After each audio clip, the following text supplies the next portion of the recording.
Okay दोस्तों, तो आज की क्लास मेरी बहुत इंपॉर्टेंट है। यदि आपके अंदर इंग्लिश सीखने की, इंग्लिश स्पीकिंग करने की भी थोड़ी सी भी लालसा होगी तो इस वीडियो को जरूर देखिएगा। अच्छा दोस्तों, जब हम सेंटेंस बनाते हैं तो सेंटेंस, क्योंकि जितने सारे हम बोलते हैं सब एक सेंटेंस ही होता है और सेंटेंस मिलकर के हमारी जो बात पूरी होती है, जो कुछ भी हम कहना चाहते हैं। तो सबसे जरूरी क्या है? एक सेंटेंस अर्थात तो वाक्य। वाक्य को कैसे बनाए, यही तो है। अच्छा, जब कोई सेंटेंस होता है ना, तो जानते हैं उस सेंटेंस को बनाने के लिए 3 जड़ी बूटियां होती है। 3 जड़ी बूटियां, और 3 जड़ी बूटियां का यदि उस 3 जड़ी बूटियों का नाम जान ले और उसको पहचान ले तो बड़ी आसानी से हम किसी भी सेंटेंस को हिंदी टू इंग्लिश ट्रांसलेट कर लेंगे, बहुत आसानी से। जानते हैं, जैसे मैंने एक लिखा कि पापा किताब पढ़ रहे हैं। जैसे मैंने एक लिखा पापा किताब पढ़ रहे हैं, राइट। ये हमारा मैंने एक सेंटेंस लिखा है। तो इसका सिंपली बोल देंगे पापा इज रीडिंग द बुक। पापा इज रीडिंग द बुक। लेकिन आपको तो एबीसीडी भी नहीं आती इसकी। कैसे क्या होगा, कैसे हमने बनाया, कुछ पता ही नहीं। सपोज दैट यदि जानते हो तो अच्छी बात है, ना जानते हो तो और अच्छी बात है, इसको सीख ले। अच्छा देखो, ये हमारा जो यहां से यहां तक जो हुआ पापा किताब पढ़ रहे हैं, इसको देखेंगे तो एक सेंटेंस है। हिंदी में वाक्य कहा जाता है सेंटेंस, और हिंदी में क्या कहा जाता है? वाक्य कहा जाता है। तो सेंटेंस में जानते हैं 3 जड़ी बूटियां, वो क्या क्या है। सबसे पहले हमको पहचानना जरूरी होता है subject. Yes for subject, subject, right. Yes पर क्या होता है? सब्जेक्ट। इस सब्जेक्ट को पहचानना बड़ा जरूरी होता है, राइट। सब्जेक्ट को हिंदी में बोलते हैं कर्ता, राइट। और भी फा वर्ब होता है, भी फा वर्ब, जिसको हिंदी में क्रिया बोलते हैं, राइट। और ओ फॉर हमारा क्या होता है? ऑब्जेक्ट होता है, जिसको हिंदी में क्या बोलते हैं? कर्म बोलते हैं। अब इसका डिफिनीशन लिखवाएंगे, सब्जेक्ट क्या होता है, वर्ब क्या होता है, ऑब्जेक्ट क्या होता है। यार डिफिनीशन तो यार लर्न करना बड़ा मुश्किल, लेकिन हम लोग को डिफिनीशन क्या जरूरत है लर्न करने, हमको समझने की जरूरत है। क्योंकि हम लोग स्पीकिंग करेंगे तो हमको डिफिनीशन थोड़े लर्न करना, हमको समझना है कि सब्जेक्ट क्या है, वर्ब क्या है, ऑब्जेक्ट क्या है। तो चलो हम दोस्तों चलते हैं कैसे सब्जेक्ट पहचानते हैं, सब्जेक्ट कैसे पहचानते हैं। अच्छा, जान लेते हैं सब्जेक्ट पहचानने का बड़ा सिंपल सा फंडा है। सब्जेक्ट पहचानने का बड़ा सिंपल सा फंडा है। क्या है फंडा? बस लगाना है कौन। क्या लगाना है? कौन या क्या। अब कौन हमारा लिविंग के लिए, लिविंग मतलब सजीव, और क्या निर्जीव मतलब नॉन लिविंग के लिए, राइट। बस क्या करना है, सब्जेक्ट पता करने के लिए हमको क्वेश्चन पूछना है। बाकी सारे सेंटेंस जितने बचे रहेंगे ना, उस पार्ट से हमको क्वेश्चन पूछना है। अरे भाई कौन किताब पढ़ रहा है जी, कौन किताब पढ़ रहा है। जैसे मैं क्वेश्चन पूछा कौन का, तुरंत हमारा आंसर निकल के आता, भाई पापा किताब पढ़ रहे हैं। और क्या, कौन किताब पढ़ रहा है? पापा किताब पढ़ रहे हैं, राइट। सोहन साइकिल चला रहा है। कौन साइकिल चला रहा है? तो सोहन चला रहा है। अब देखो कभी कभी होता क्या, किसी सेंटेंस में जो सब्जेक्ट होता है ना, ये सब्जेक्ट, ये जो पहले है ना सब्जेक्ट है ना, ये कभी कभी बीच में छुपा रहता है।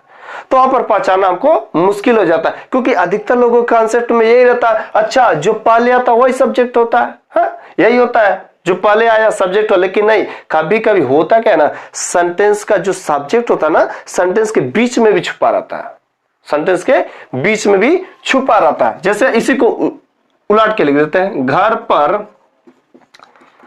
पापा तुम्हें पढ़ा रहे हैं। अब देखो फिर से, घर पर पापा तुम, ये भी तो सेंटेंस है ना, सेंटेंस है कि नहीं है? सेंटेंस है। अब इससे पूछो भाई कौन पढ़ा रहा है? हाँ, कौन तुम्हें पढ़ा रहा है? तो आंसर क्या है? पापा। देखो सब्जेक्ट है, सब्जेक्ट है ना, तो सब्जेक्ट कहां पर आ गया?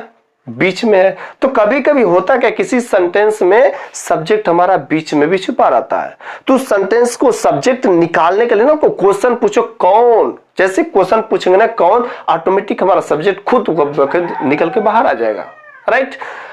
घर पर बिजली नहीं आ रही है। घर पर बिजली नहीं आ रही है।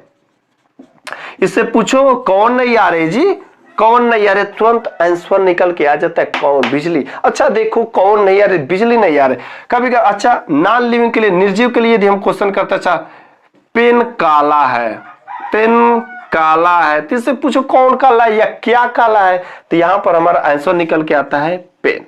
तो मोरली कौन या क्या क्वेश्चन करने से हमारा जो सब्जेक्ट होता है कहीं पर भी यार सेंटेंस में छुपा रहेगा वो खुद पे खुद निकल के आ जाता है, राइट। तो सब्जेक्ट तो हम लोग पहचान लिए, सब्जेक्ट क्या कर लिए, पहचान लिए। तो सबसे पहले हम लोग क्या पहचान करते हैं, सब्जेक्ट। सब्जेक्ट पहचान लिए भाई, क्या करेंगे, कौन, ओके। अब सब्जेक्ट के बाद हम लोगों को पहचानना रहता है वर्ब।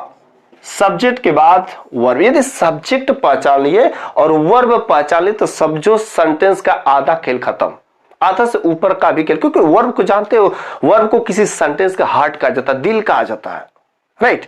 तो वर्ब को पहचानना, तो वर्ब को हम लोग कैसे पहचानेंगे, वर्ब जानते हैं जिसके पीछे ना लगा हो, क्या लगा हो, ना, और वह एक्टिविटी करता हो, उसके अंदर क्या हो, एक्टिविटी हो, एक्टिविटी, या इसको बोल सकते हैं एक्शन भी हो, राइट।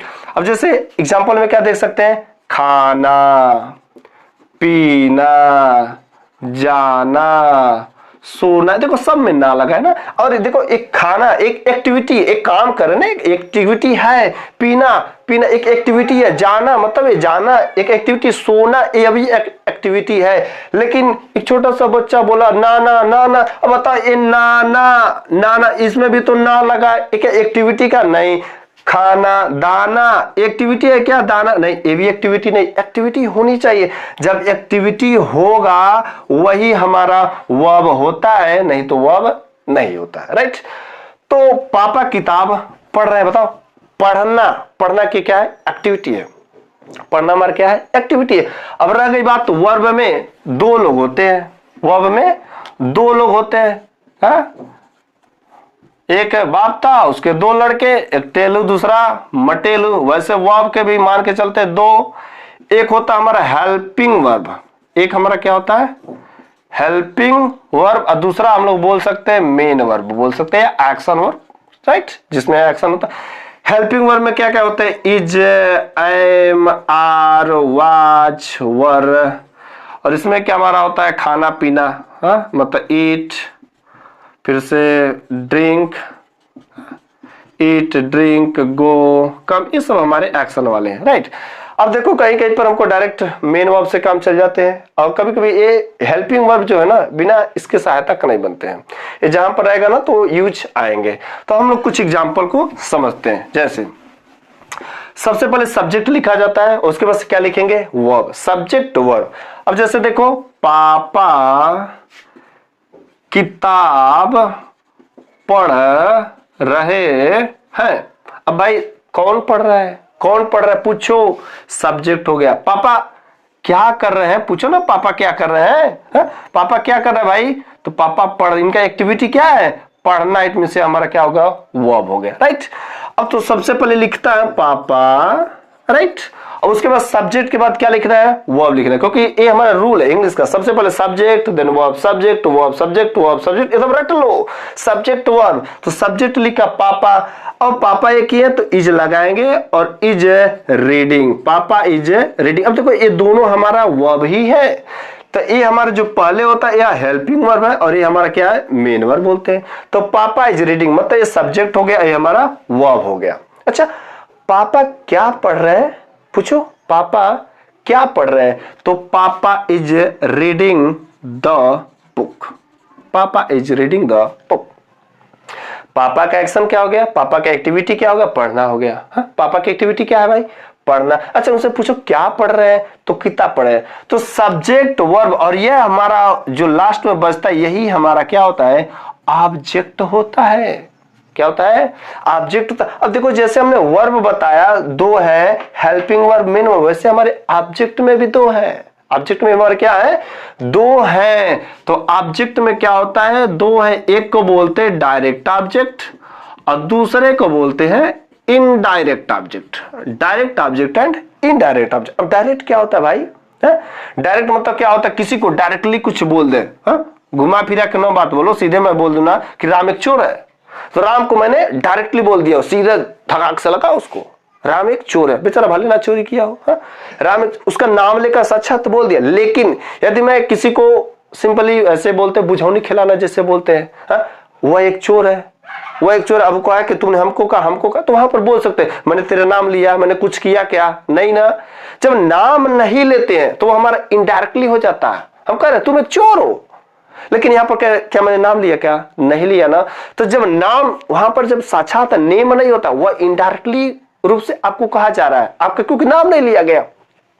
तो जब किसी भी चीज का नाम हो जाता है वह डायरेक्ट हो जाता है, वह इसमें इनडायरेक्टली नाम नहीं लिया गया। तो जितने भी हमारे वो ए वह तुम ये सब हमारे आ जाएंगे ना, आपको, फिर से हमारा, ये सब किसी का नेम नहीं है।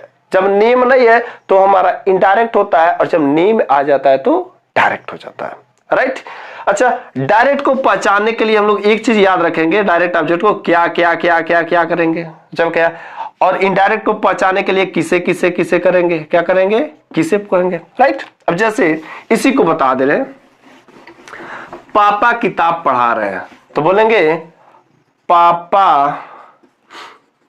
आपको किताब पढ़ा रहे हैं। सबसे पहले मेरे को क्या पहचाना है, कौन पढ़ा रहा है भाई, कौन पढ़ा रहा है, तो पापा। राइट। अब भाई उनका एक्टिविटी पता करो भाई, पापा का एक्टिविटी क्या है भाई, पढ़ाना। तो पापा इज पढ़ाना, तो पापा इज टीचिंग, पापा इज टीचिंग, पापा पढ़ा रहे। पापा की एक्टिविटी पता चल गया।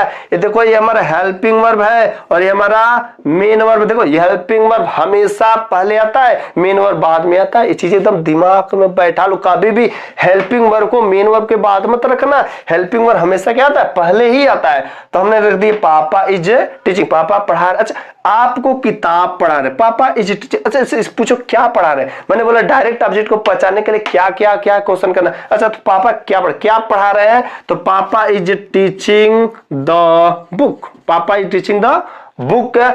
किसको भाई पढ़ा रहे हैं, देखो किसको या किसे, इनडायरेक्ट पहचानने के लिए क्या करेंगे, किसे। Papa is teaching the book to you. अच्छा, तो ये हमारा हुआ डायरेक्ट ऑब्जेक्ट और ये हमारा हुआ इनडायरेक्ट ऑब्जेक्ट। किसी ने कह दिया अरे क्यों हम इनडायरेक्ट ऑब्जेक्ट को ना पहले कर सकते क्या, ऐसा भी तो हो सकता है ना, इनडायरेक्ट ऑब्जेक्ट को और डायरेक्ट को पीछे। नहीं, ऐसा भी कर सकते हैं, सीधे लिख सकते हैं ना, पापा इज टीचिंग, पापा इज टीचिंग, पापा पढ़ा रहे, पापा इज टीचिंग यू, पापा तुम्हें पढ़ा रहे, पापा आपको पढ़ा रहे, पापा इज टीचिंग यू, पापा आपको पढ़ा रहे हैं, क्या पढ़ा रहे हैं भाई, बुक पढ़ा रहे हैं, पापा is teaching you the book. तो हम लोग डायरेक्ट और इनडायरेक्ट ऑब्जेक्ट दोनों को हेर फेर कर सकते हैं, लेकिन जब हमारा इनडायरेक्ट ऑब्जेक्ट है यदि बाद में लिखते हैं तो वहां पर टू लगा देंगे। क्या लगा देंगे, टू लगा देंगे। और ये जब हमारा इनडायरेक्टली वाला पहले आएगा तो उसमें नहीं टू लगाना है। तो इनडायरेक्टली ऑब्जेक्ट और डायरेक्ट ऑब्जेक्ट को दोनों इधर उधर कर सकते हैं, लेकिन जब इनडायरेक्ट बाद में आता तो वहां पर टू के साथ ऐड कर दिया जाता। राइट। जैसे कुछ और एग्जांपल ले लेते हैं, वह उसे खाना दे रही है, वो उसे खाना दे रही। सबसे पहले हमको क्या लिखना है, सब्जेक्ट, उसके बाद से वर्ब, उसके बाद से क्या लिखना है, ऑब्जेक्ट। राइट, इतना समझे। सब्जेक्ट को पहचानने के लिए क्या करेंगे भाई, कौन। वर्ब को पहचानने के लिए उसका एक्शन पता करो, उसका एक्टिविटी पता करो। हाँ, ऑब्जेक्ट को पहचानने के लिए क्या करना है, क्या और किसी का क्वेश्चन करना है। ओके। अच्छा देखो, सब्जेक्ट वह उसे खाना दे रही है, कौन दे रही भाई, कौन, तो वह लड़की है तो सी। एक्टिविटी में दे रही है, देना, देना एक्टिविटी है, तो she is giving, she is giving, वह दे रही है। अच्छा, she is giving the food, she is giving the food, food हमारा डायरेक्ट ऑब्जेक्ट है, हमारा फूड हमारा क्या है, direct object. She is giving the food, अच्छा किसे दे रहा है भाई, उससे, तो टू हिम। देखो मैंने क्या किया, इनडायरेक्ट ऑब्जेक्ट को पीछे किया तो टू के साथ लिखा। यदि हम इसको पहले लिख देते हैं, she is giving him, she is giving him, वह उसे दे रही है, क्या दे रही है, फूड दे रही है, she is giving him the food. तो जब हमारा इनडायरेक्ट ऑब्जेक्ट पहले आएगा तो उसमें टू लगाना ही नहीं, लेकिन इनडायरेक्ट ऑब्जेक्ट यदि पीछे आ जाता है तो हमको उसमें क्या करना है, टू लगा देना है। राइट। तो किसी भी सेंटेंस को सबसे पहले बनाने के लिए हमको सब्जेक्ट, वर्ब, ऑब्जेक्ट को पहचानना बड़ा जरूरी होता है। राइट। तो इस वीडियो में हमने आपको सब्जेक्ट भी समझाया, वह भी समझाया और ऑब्जेक्ट कैसे पहचानते, और जैसे जैसे हम डीपली चलते जाते हैं वैसे वैसे हमको नॉलेज होता जाता और कॉन्सेप्ट क्लियर होते जाते हैं। दोस्तों यदि वीडियो अच्छा लगा ना तो इस वीडियो का लाइक तो कम से कम करो, उसके साथ सब्सक्राइब रहिए, पहली बार देख रहे हो तो इस चैनल को सब्सक्राइब भी कर दो, अपने सभी ग्रुप में सभी दोस्तों के पास शेयर भी कर दो।